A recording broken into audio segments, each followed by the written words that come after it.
Hello friends, स्वागत है आपका ओक्टाबाइट्स एकेडमी में।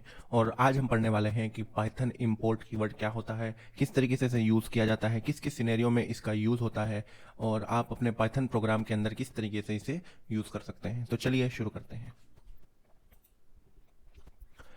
इसको प्रॉपर यूज़ करने के लिए हम इसके कई कीवर्ड्स के बारे में हमें सीखना होगा कि किसी भी फाइल को या किसी भी क्लास को या किसी भी वेरिएबल को या किसी भी फंक्शन को किस तरीके से किसी दूसरी फाइल से किसी हमारी जो मेन फाइल है उसके अंदर इंपोर्ट किया जा सकता है।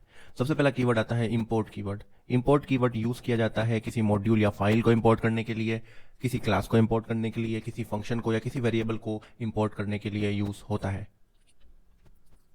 इसके बाद जो कीवर्ड आता है वो है फ्रॉम।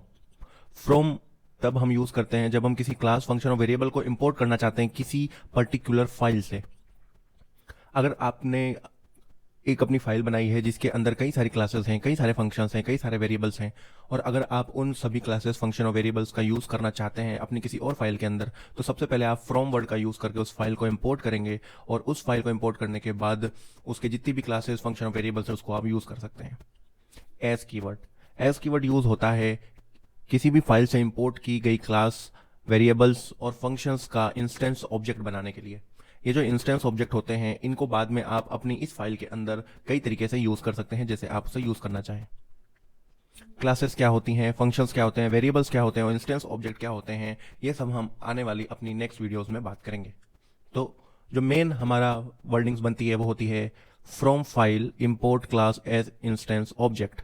इस तरीके से हम, ये एक एग्जांपल है, इस तरीके से आप चीज़ों को इंपोर्ट कर सकते हैं। यहाँ जो क्लास लिखा है यहाँ पे आप फंक्शंस का नाम भी लिख सकते हैं और यहाँ आप वेरिएबल का नाम भी लिख सकते हैं।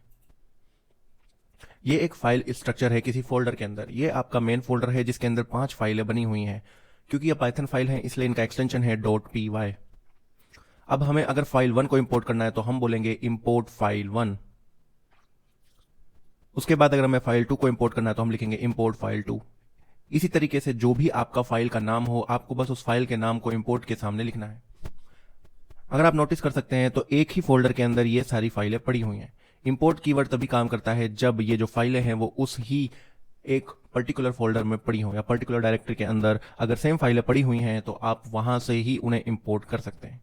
जो बिल्ट इन मॉड्यूल्स होते हैं उनकी फाइलें जो हैं हमारी पाइथन डायरेक्टरी से इंपोर्ट होती हैं, लेकिन जो यूजर डिफाइंड फाइलें होती हैं उनको अगर इंपोर्ट करना है तो वो सेम फोल्डर में होनी जरूरी है। अब अगर फाइल 1 के अंदर कोई चीज है, यानी कोई क्लास है, कोई वेरिएबल है, कोई भी फंक्शंस है, अगर आप उनमें से सभी को इंपोर्ट करना चाहते हैं तो हम यूज करेंगे फ्रॉम फाइल 1 इंपोर्ट और यहां पे साइन लगाएंगे एक्सपोनेंट का। इस स्टार के निशान से सभी क्लासेस, सभी वेरिएबल्स और सभी फंक्शंस इस फाइल 1 के इंपोर्ट हो जाएंगे। ये वेरिएबल का एक एग्जांपल है। मान लीजिए आपके पास कोई एक फाइल है फाइल 1 और इस फाइल 1 के अंदर 5 वेरिएबल हैं। वेरिएबल 1 में एक इंटीजर वैल्यू 1 2 3 4 है।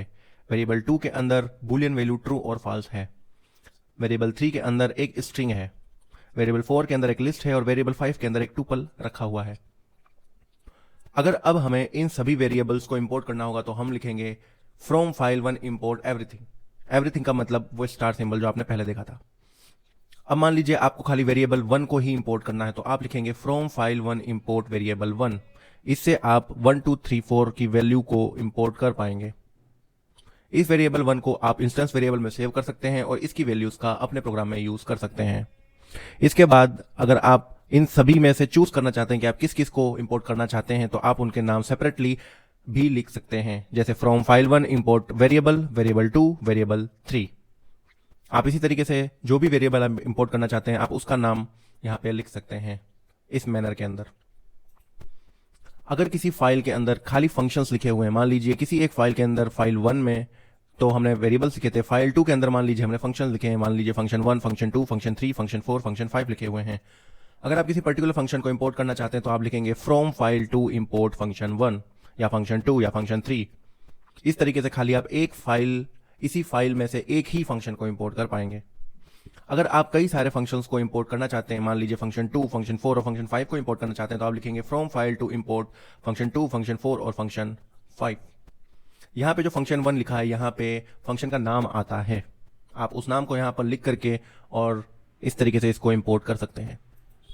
अगर मान लीजिए किसी आपकी फाइल के अंदर मान लीजिए कोई फाइल 3 है और उसके अंदर खाली आपने क्लासेस बना रखी हैं और उन क्लासेस को आप इंपोर्ट करना चाहते हैं, और सिंगल क्लास को अगर आप इंपोर्ट करना चाहते हैं तो आप लिखेंगे फ्रॉम फाइल 3 इंपोर्ट क्लास का नाम।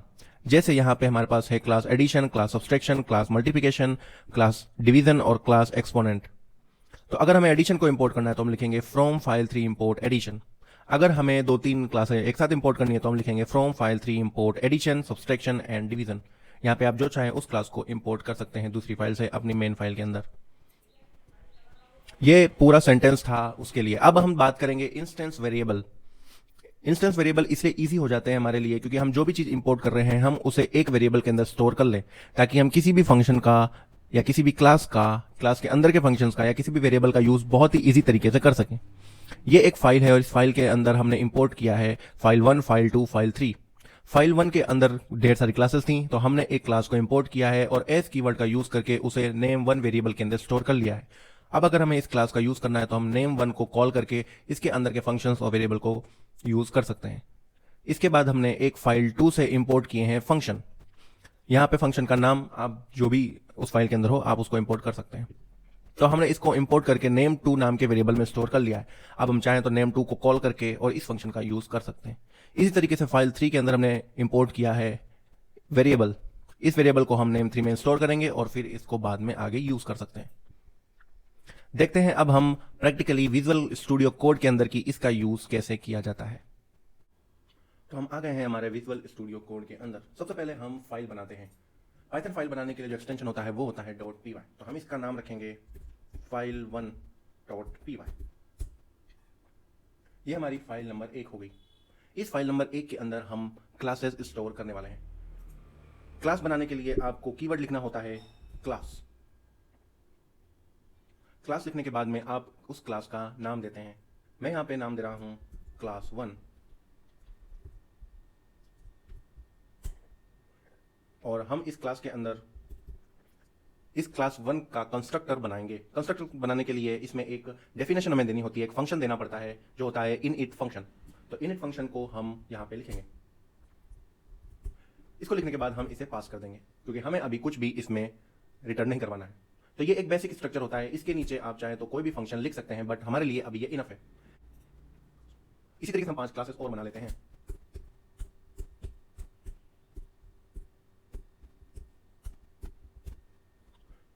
इसके बाद हम इनको नेम कर देते हैं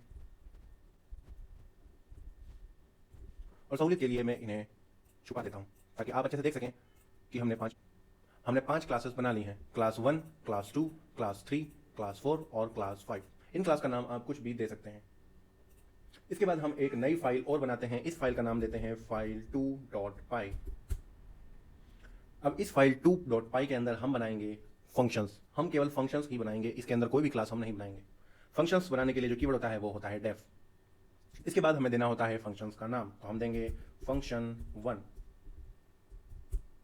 और इसे हम कर देंगे पास और इसे कॉपी कर लेंगे और हम 4 बार और इसे पेस्ट कर देंगे और इसका नाम हम चेंज कर देंगे। अब हमारे पास टोटल 5 फंक्शन आ गए हैं। फंक्शन 1, फंक्शन 2, फंक्शन 3, फंक्शन 4 और फंक्शन 5। तो हमारी फाइल 1 के अंदर 5 क्लासेस हैं, फाइल 2 के अंदर 5 फंक्शंस हैं। अब हम एक और नई फाइल बनाते हैं जिसका नाम हम देंगे file3.py। फाइल 3.py के अंदर हम खाली वेरिएबल्स ही यूज करने वाले हैं। तो हम यहाँ पे लिखेंगे वेरिएबल 1 इक्वल टू 1, 2, 3। इसके बाद हम यूज करेंगे वेरिएबल नंबर 2। इसका नाम हम देंगे बूलियन वैल्यू यूज करके ट्रू। इसके बाद हम एक वेरिएबल का नाम रखेंगे वेरिएबल 3 और इसकी वैल्यू हम देंगे एक स्ट्रिंग।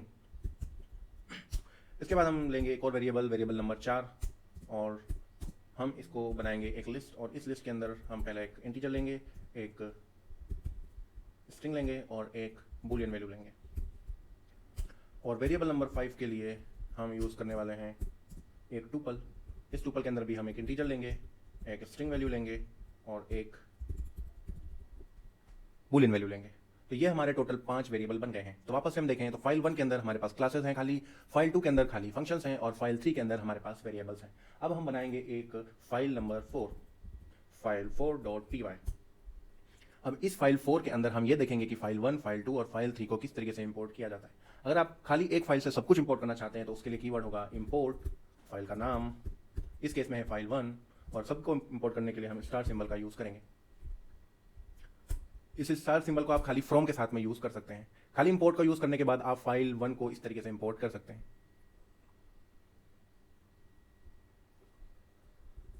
सब कुछ इंपोर्ट करने के लिए आप यूज करेंगे फ्रॉम फाइल 1 इंपोर्ट, और अब हम यूज करेंगे स्टार को।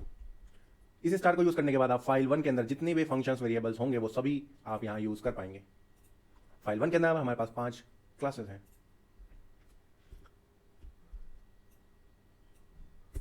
अब हम देखते हैं कि किस तरीके से पर्टिकुलर क्लास को इंपोर्ट कर सकते हैं। तो हम पहले लिखेंगे फ्रॉम फाइल 1 इंपोर्ट क्लास 1। ये रही हमारी क्लास 1।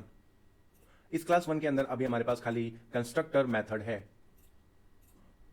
तो हमने क्लास 1 को इंपोर्ट कर लिया। अब हम चाहें तो इसको एक इंस्टेंस वेरिएबल के अंदर एस का यूज करके कर सकते हैं सेव, तो इसको लिखेंगे हम C1। अब हम चाहें तो नीचे जाकर के C1 और डॉट लगाकर इसके जितने भी फंक्शन होंगे उन सभी को हम यूज कर सकते हैं। अगर आप पर्टिकुलर और क्लासेस को इंपोर्ट करना चाहते हैं तो आप लिख सकते हैं यहाँ पे क्लास 1 के साथ में क्लास 2, क्लास 3, क्लास 4 या क्लास 5, आप जो भी इंपोर्ट करना चाहें उसको इस मैनर के अंदर लिख सकते हैं। From file 1 import class 1, class 2, class 3, class 4 और क्लास 5। अब हम फाइल 2 की बात करते हैं। फाइल 2 के अंदर हमारे खाली फंक्शंस हैं, तो हम इन्हें इंपोर्ट करने के लिए सबसे पहले लिखेंगे import file from file 2 import function 1।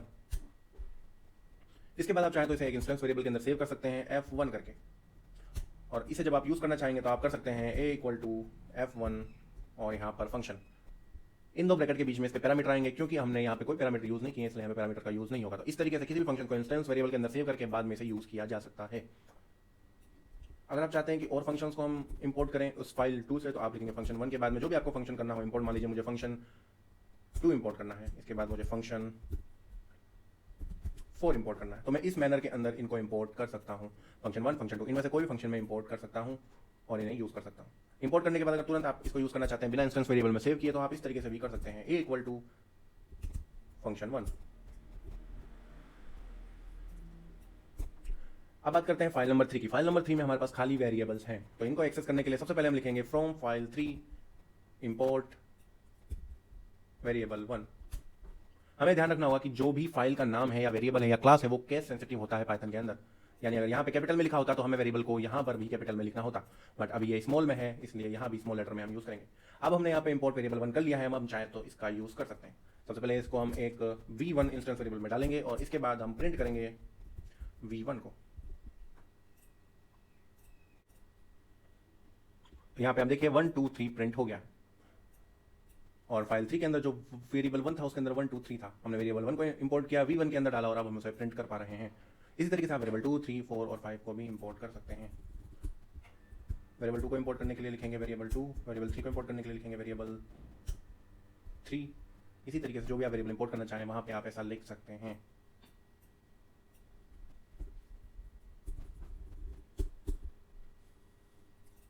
तो अगर क्लासेस को इंपोर्ट करना हो, फंक्शंस को इंपोर्ट करना हो या वेरिएबल्स को इंपोर्ट करना हो किसी फाइल में, तो इस तरीके से इंपोर्ट किया जाता है। जो प्रॉपर सिंटेक्स होता है वो इसी तरीके से काम करता है। तो हमने टोटल 5 चीज़ें आज देखी हैं। सबसे पहले हम करते हैं डायरेक्ट इंपोर्ट, जिसको कहते हैं इंपोर्ट और फाइल का नाम, जैसे फाइल 1, तो फाइल 1 हमारी इंपोर्ट हो जाएगी। इसके बाद हम इसको यूज कर सकते हैं इस तरीके से भी, इंपोर्ट फाइल 2, और हमारी दूसरी फाइल भी इंपोर्ट हो जाएगी। और हम इस तरीके से इंपोर्ट कर सकते हैं फ्रॉम फाइल 2 इंपोर्ट एवरीथिंग। उसके बाद हम इसको इस तरीके से भी यूज कर सकते हैं फ्रॉम फाइल 3 इंपोर्ट, फाइल 3 के अंदर हमारे वेरिएबल्स हैं इसलिए हम इसको लिखेंगे वेरिएबल 1 हम इंपोर्ट करना चाहते हैं इस तरीके से। और आप ऐसा भी लिख सकते हैं from file 1 import class 1 as C1। तो डायरेक्ट इंपोर्ट के लिए होता है इंपोर्ट फाइल 1, सब कुछ इंपोर्ट करना हो तो हम लिखेंगे फ्रॉम फाइल 2 इंपोर्ट एवरीथिंग, और पर्टिकुलर वेरिएबल को आपको इंपोर्ट करना हो तो लिखेंगे फ्रॉम फाइल 3 इंपोर्ट वेरिएबल 1, या आपको क्लास इंपोर्ट करनी है तो लिखेंगे from file one import class one, और आप इसको यहाँ पे ऐसे सेव कर सकते हैं। आप वेरिएबल को भी सेव कर सकते हैं एज v1, और आप चाहें तो किसी फंक्शन को भी इस तरीके से सेव कर सकते हैं। तो आई होप आपको क्लियर हो गया होगा कि किस तरीके से यहाँ पर यूज़ किया जाता है। एक ही सेम फोल्डर, पाइथन फोल्डर के अंदर हमारे पास फाइल 1 है, फाइल 2 है, फाइल 3 है, फाइल 4 है। फाइल 1, फाइल 2 और फाइल 3 की चीज़ों को हमने फाइल 4 के अंदर इंपोर्ट करके आपको दिखाया। आई होप आपको क्लियर हो गया होगा कि किस तरीके से इंपोर्ट कीवर्ड का यूज़ पाइथन के अंदर होता है फ्रॉम और एज के साथ में। तो अगर आपको वीडियो अच्छा लगा हो तो आप लाइक कीजिए। ऑक्टाबाइट्स अकेडमी को आप सब्सक्राइब कर सकते हैं। इस वीडियो को देखने के लिए धन्यवाद।